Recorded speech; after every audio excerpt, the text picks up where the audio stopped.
Estado Valadares, todos com ferimentos leves. O acidente provocou um congestionamento de 40 quilômetros na rodovia. A pista ficou interditada por cerca de 8 horas. Está preso em Rio do Pires um homem acusado de exercício ilegal da medicina.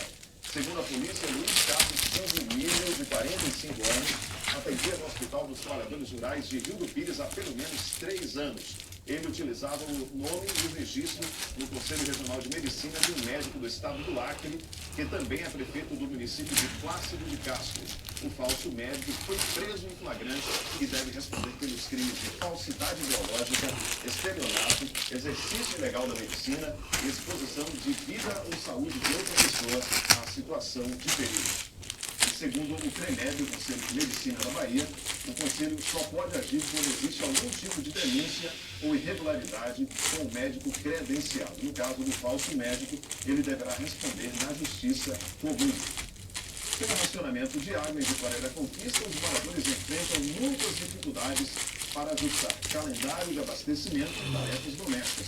Agora imagine quem não recebe água encanada dia nenhum e ainda espera pelo carro-pipa por vários dias. É assim que moradores do povoado de São Domingos têm vivido. Eles já ficaram mais de 2 meses sem receber uma gota d'água. Na casa de Dona Sueli, o hidrômetro está ligado, mas por aqui não passa água. As torneiras estão sempre vazias. O abastecimento é feito pelo carro-pipa, mas a água, na maioria das vezes, demora a chegar. E por isso é economizada nos reservatórios. A família já chegou a ficar 2 meses sem água. 2 meses sem uma gota d'água. Pedindo direto, sempre pedindo, falando tá indo, e não chegava água. E foi 2 meses nessa situação, sem uma gota d'água. No povoado de São Domingos, 1 a 22 quilômetros de Vitória da Conquista, os moradores nunca tiveram água encanada em casa. A Embasa chegou a instalar a rede de distribuição, mas a adutora nunca chegou a funcionar. Segundo os moradores, a extensão da rede foi feita em junho do ano passado, mas a tubulação apresentou vazamentos assim que foi ligada. Desde então, a encanação não foi substituída e as casas continuam sem água encanada. Veio 1.800 metros de cano com uma rede que chega a quase 5.000 metros.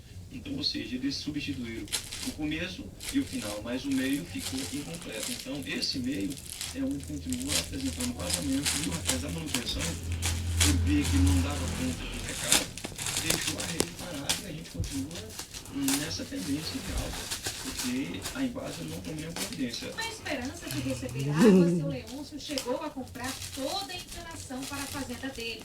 Foram 300 metros de mangueira. Me preparei logo, né? Comprei a mangueira e fiz essa ligação toda que você está vendo por dentro da manga, já jogando em cima do tanque. Mas eles só fizeram o teste. O teste a água veio muito bem, porque um dia que ele ligou, deu para encher o tanque. Mas só foi assim. Oi! Acabou a água, não veio mais. Na única escola, Fala! a cisterna nunca chegou a encher.